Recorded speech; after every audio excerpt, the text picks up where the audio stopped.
welcome back to the channel for this episode 5 here on Riverbend Springs with me, Farmer Murphy. Well, we have moved ahead to the 1st of November. It's just a little before 8 o'clock in the morning here on the farm. Our money has gone up to nearly $60,000. That is thanks to contracts, of course. But what I did is I limited myself on the number of contracts I could do because I didn't want to get bogged down off camera doing a whole bunch of contracts and then have a crazy amount of money.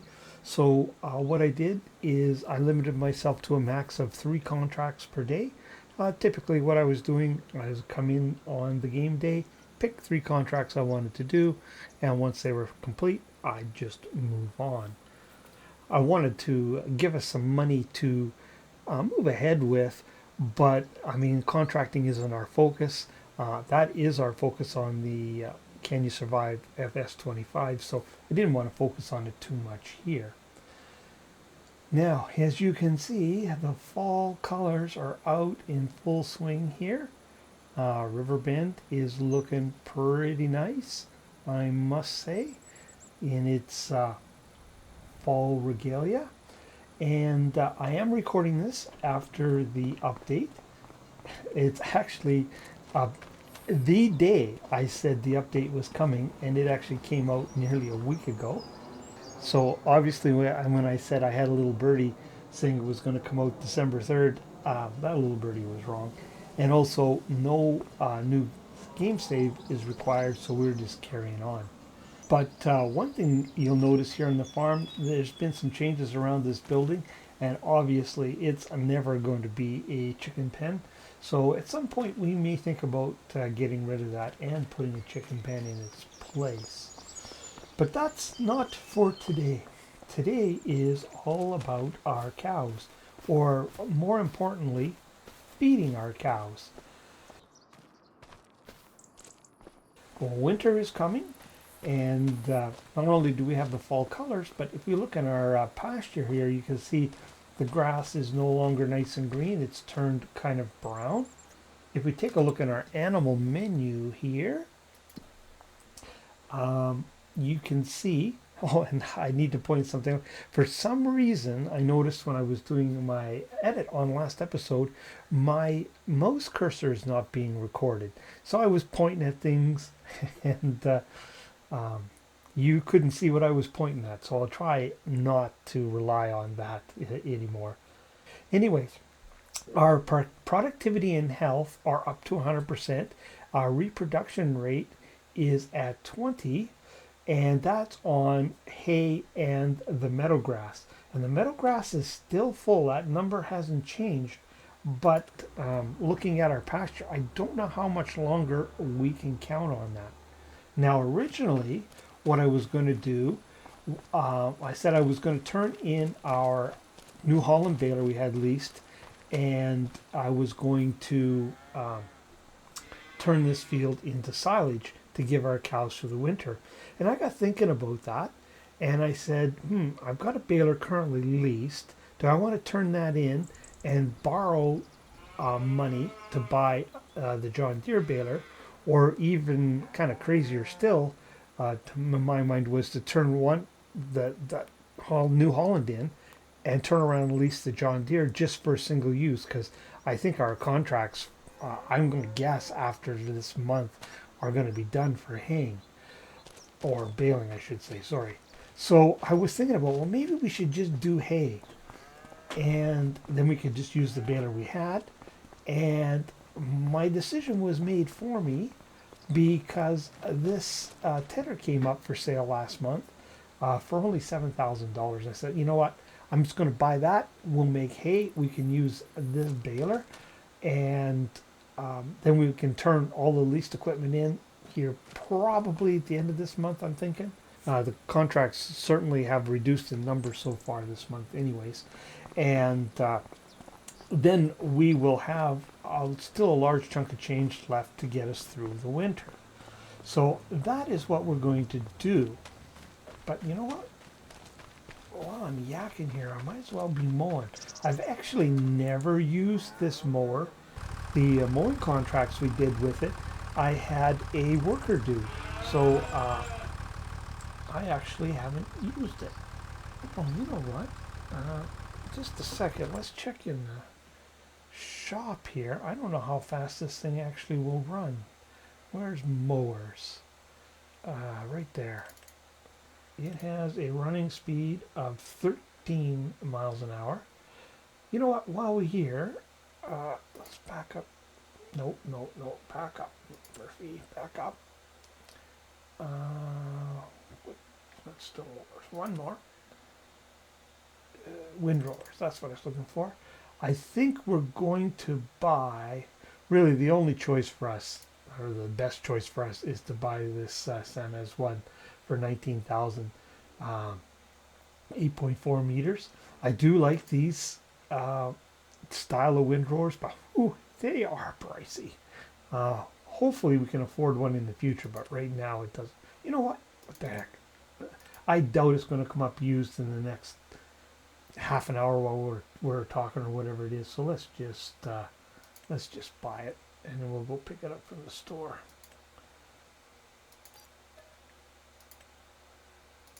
Okay. So see, that took us down to 40,000. That John Deere baler is nearly 120. So we'd have to borrow like $80,000 and we'd have nothing left. So I think this is a much smarter play. And we don't lose anything by doing the hay auction. Now let's get gear here.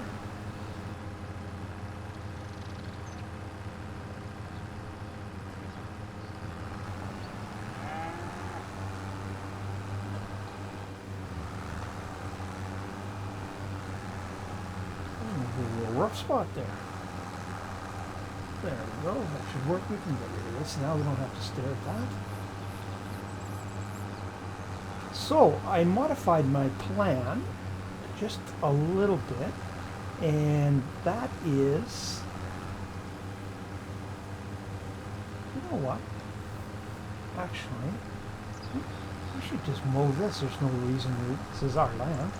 There's no reason not to mow this up and get a little extra grass, is there? May not add much, but it'll add something.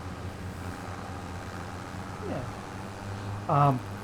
What I'm thinking I'm going to do, because I have no idea how long they're going to be able to get our grays off of that pasture and still get some value from it.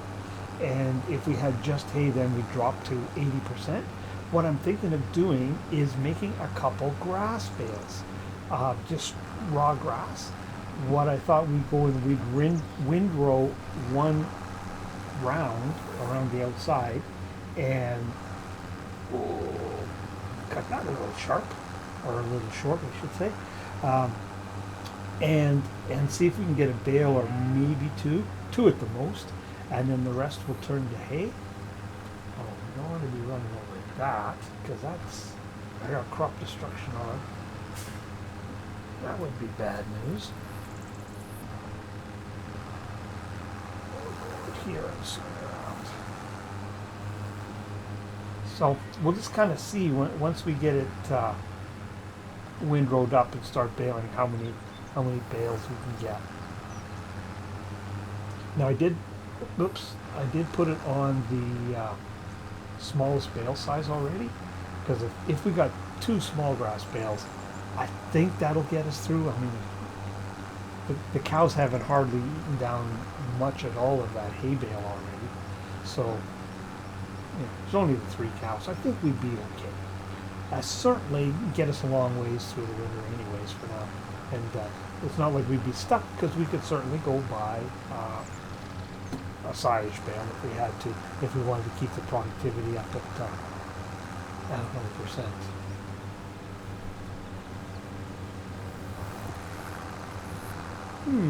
There is a real mower mod. I might turn that on, I should say. I do have it installed and turned it on. And next time we cut, we might mow out those bushes if we're going to keep mowing that for grass. Oh, and speaking of which, what I'm thinking, after we take the canola off this time, this harvest, this fall is coming up here. Because it would be next fall, you would say. I'm thinking we'll turn one more field, or possibly all three of these fields up here. Oh boy, didn't do a very good job there, now did I? That was kind of a wasted effort. Not surprising, I suppose. And turn them into grass, but at least one. What I like to buy is, if we look here, I would like to buy this field 8 across here, and we put another crop in there, and we turn at least one more of these into grass field, and potentially, that's probably bigger than all three of these combined, maybe all three of them. Just mow them together and make one large grass field out of it. Because we are going to get more cows. I mean, our pen holds, what, 24, was it? I know I did look at one time. And I think we're just going to stick with the beef cows. I haven't done that a lot. What the heck, they were here, we'll stick with it. And, but that would give us more than enough, I'm sure, feed for our cattle. And then we could have extra silage bales that we could sell off. Probably if I made one large field, what I'd do is one cutting of hay and then the next cutting of silage. That sort of thing. And just on hay and silage, our cows will be at 100. Or we could make TMR, throw some straw in there, and make a TMR mix and sell it to them. Sell it to them. Feed it to them. I don't think the cows are going to pay me anything directly. Oh, goodness. But like I said, this is after patch 1.3, and things are working pretty good for me. I haven't had any of those dreaded screen flashes that were most annoying. They're gone. I was able to turn my draw distance up pretty significantly, so that's nice. So far, pretty happy.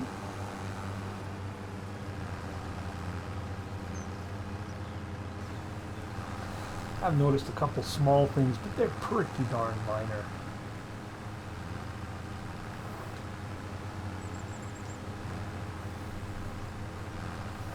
Now, I actually should have paid attention to how the in-game worker mode, because I'm pretty sure I'm driving, like you drive on the uncut portion, but I suspect they probably do it like plowing, and they do the center and then do the headlands last, and they wouldn't be driving over the grass, cut grass as much as what I am by just kind of doing a spiral.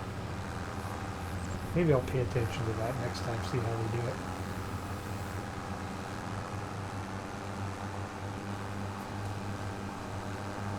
Not that we're, like I always say, I like to give a nod to realism. I'm not fanatical about it. It's just kind of always been my habit to do a spiral. And just kind of naturally revert to that when I don't think about doing something else.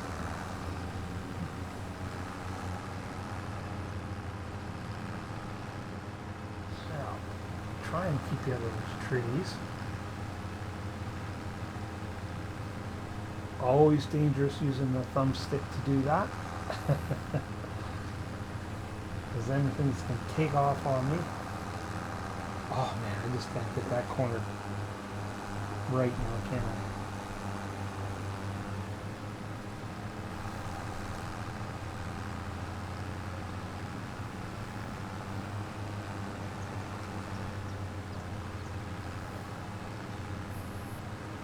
This mower works out pretty good.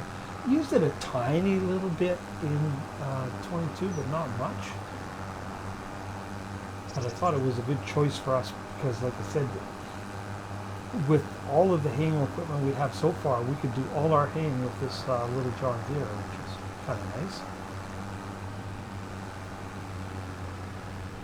But it has a pretty low horsepower requirement and doesn't has a pretty decent width on it. Oh, I kind of messed that up. I'll tell you what we'll do here.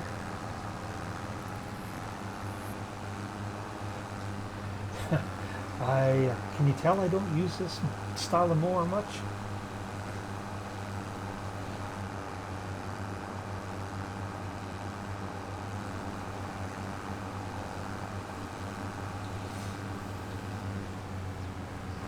It is a the style of mower you would see a fair bit around here if they weren't using a swather.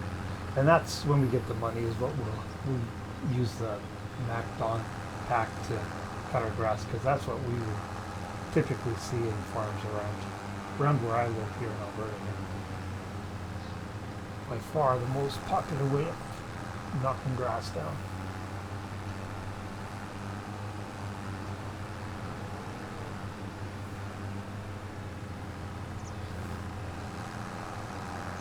And we've got some rain coming here early this afternoon in game, so we need to get this done before the rain hits, but that shouldn't be a problem, I don't think.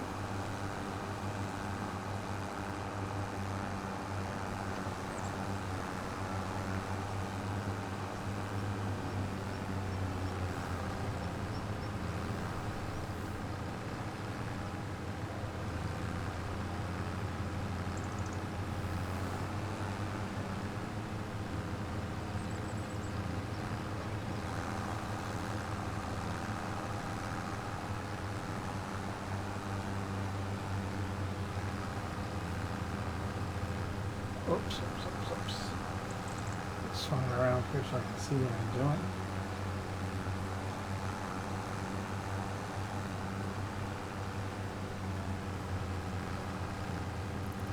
Oh, I forgot to mention that. Just a second here. We'll shut this down for a second. I forgot to mention I bought a trailer. Bought this class trailer. It's a mod that just came in. It's what, 22,500 liters. I had a harvesting contract on a fairly good sized field. And our trailer only, have to empty it every time you empty the harvester. So this was like only, I think it was right around 20,000. So I bought this to help out with that harvest, and I thought it would come in handy when we harvest all our canola here too. I forgot to mention that. Now, just in case you're wondering, everything else here leased, the spreader leased, and this we own. So I'm assuming a lot of this will go back this month. I'll do my 3 contracts. I might hang on to it until December, but the contract, the number of them have reduced significantly here so far this month. So I'm thinking our contracting has come to an end, or close to it anyway.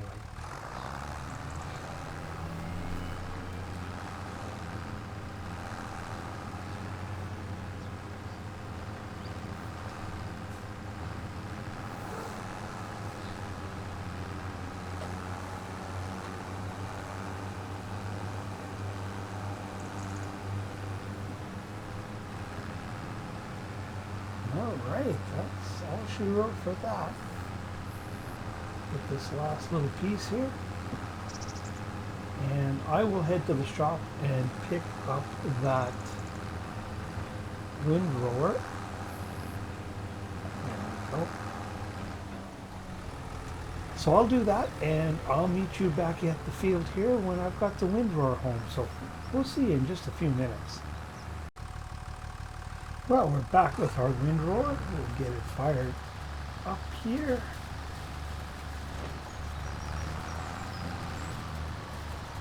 Like I said, we're just going to initially do the outside. Oh, darn that. A little bit wrong. We'll do the outside, and we'll see what we get as far as raw grass bales off of that. Hopefully at least one. In a perfect world, 2, but we'll see. We'll know here in just a few minutes.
Hey, there we go.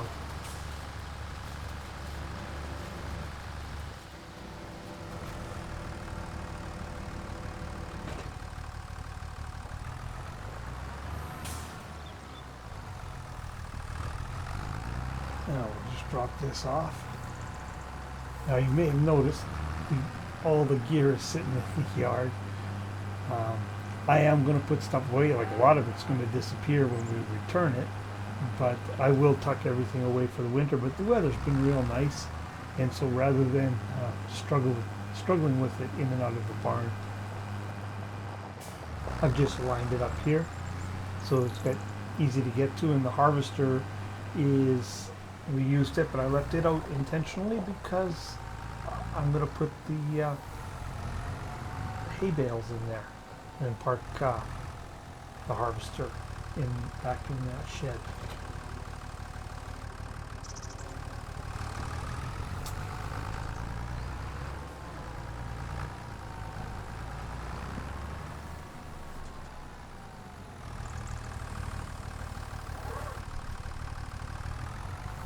Now this will be really interesting to see.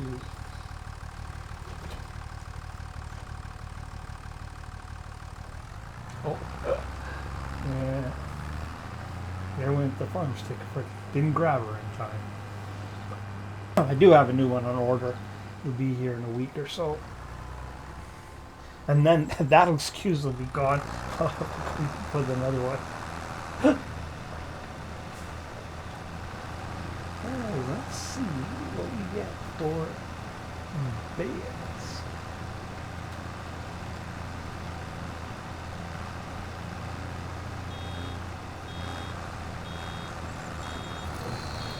Wow. How big is that bale? Oh, I'm gonna have to turn this back on.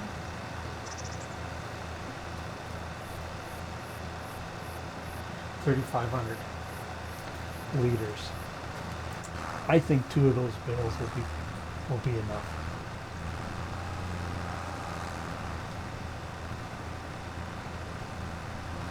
So we're definitely going to get 2 off of here, and then just head everything else out.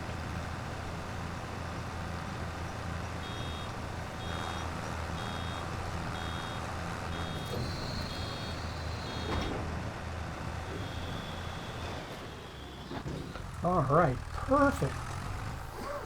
I love it when a plan comes together. All right, I am going to move those bales out of the way. I'm going to rearrange the straw bales in the shed. So I will catch up with you in just a few minutes, and we'll start doing some tedding. So see you there. All right, we are ready to do some tedding here. We'll just ted this windrow that we made.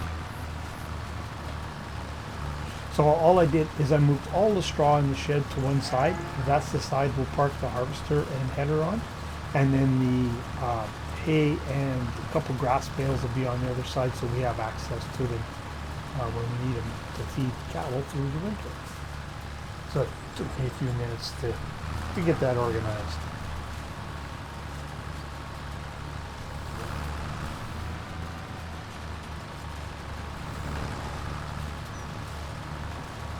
This is a pretty nice wide tedder here.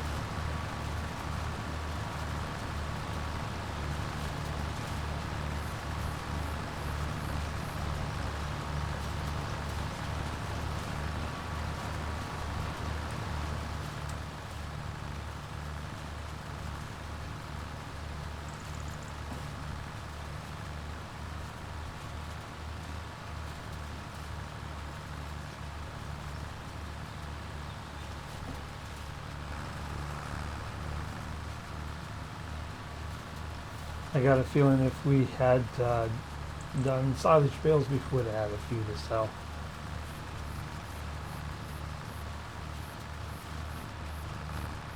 But that's all right.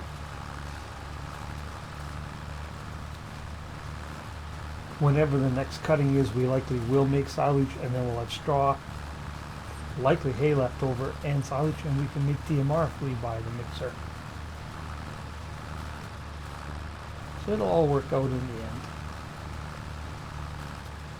Now I haven't decided if we'll use the TMR mixer. We may just stick with making hay and silage and feed them that.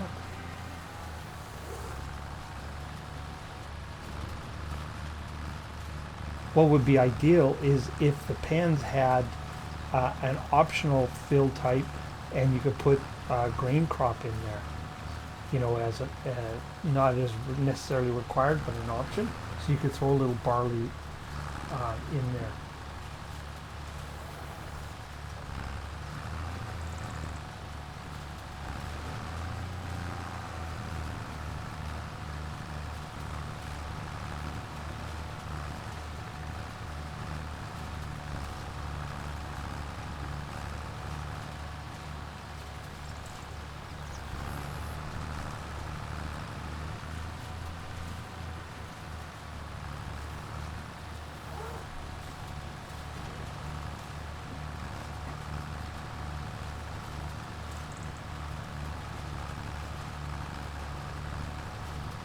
Still see a little bit of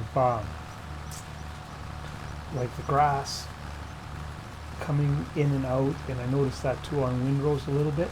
I have my draw distance set now that I don't think that's an issue. There might be still a little graphics issue with the game potentially.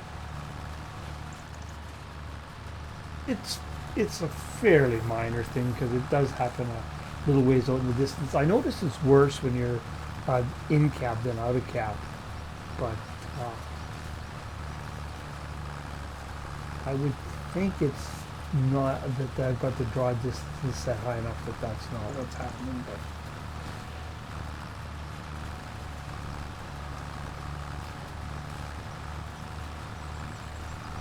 But I turned the cloud shadows on too, and that might be what I'm seeing. Might be due to if attempting to put shadow in from clouds or something potentially.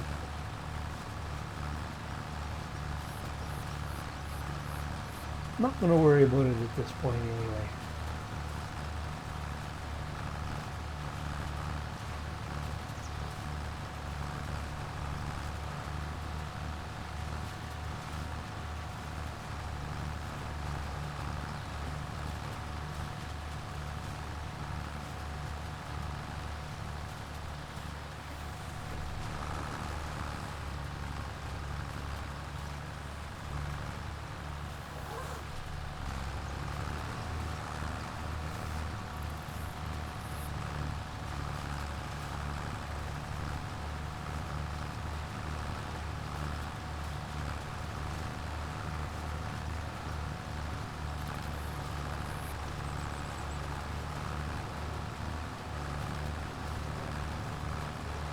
I'm noticing it more. I don't know if you can see that on the device you're watching, but it's not a flash, but it's kind of like a texture changer, something that happens across the whole field.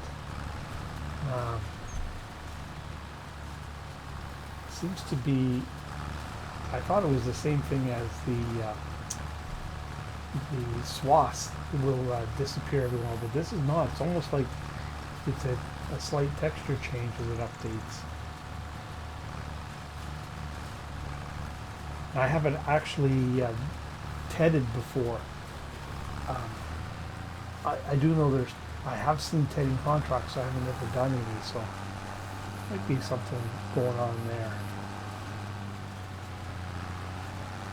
I don't know what setting would affect that.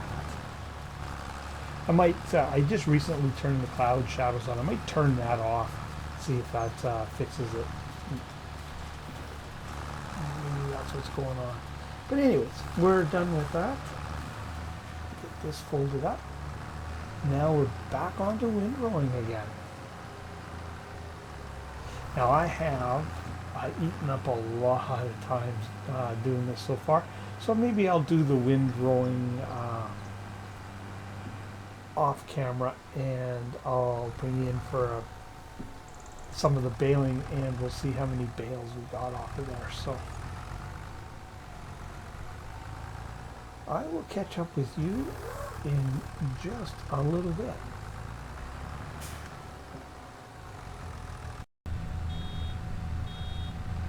Well, we're just finishing up the baling of our hay, and really it's none too soon. It's 11:30 already in the day, and the rain is supposed to come at about 1 o'clock from what I understand. So getting her done just on time. I'd like to get them the bales picked up too before the rain comes and get them under cover. So I think it's all going to work out. Get these last couple windrows picked up, and we'll check the bale counter and see how many bales we ended up with.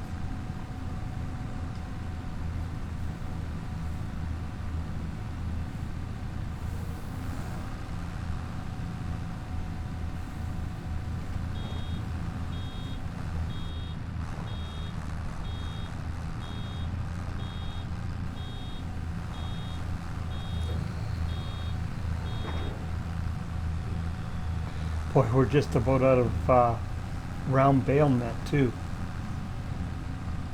But I think there were no baling contracts the last time I looked. I don't think. I'll be surprised if we get any more. So it looks like that worked out just about perfectly for this year. All right, well there we go. We are done. Let's turn this on. 10 bales. That is all right. That's definitely, I would think, more than enough hay to get us through to the next time we cut. The question is, when will that be? Because according to the crop calendar, you can cut grass every month, and actually, let's take a look. I'm going to show you. So we can harvest grass every month. If we look out into December, through December, we actually, through the day, get above freezing every day. So it might be fairly mild winters on here. So we'll see. We'll know soon enough.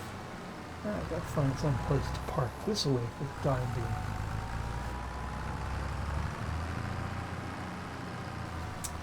But I think I will leave you there for now, and it's likely going to be the next grass cutting is when we'll see each other, because I don't think there'll be anything but the odd contract happening between now and then. But exactly when that'll be, I'm not entirely sure. We'll have to figure that out. But for this episode, I think I will leave you there. And if you're still with me, I really appreciate you watching. If you haven't already, I encourage you to hit that like and subscribe button. And if you want to know when other content like this lands, hit that old notification bell. Oh, and you know, I just realized we got to get some fertilizer on here. So I've got one more job to do this month. But anyways, for this episode, it's Farmer Murphy signing off.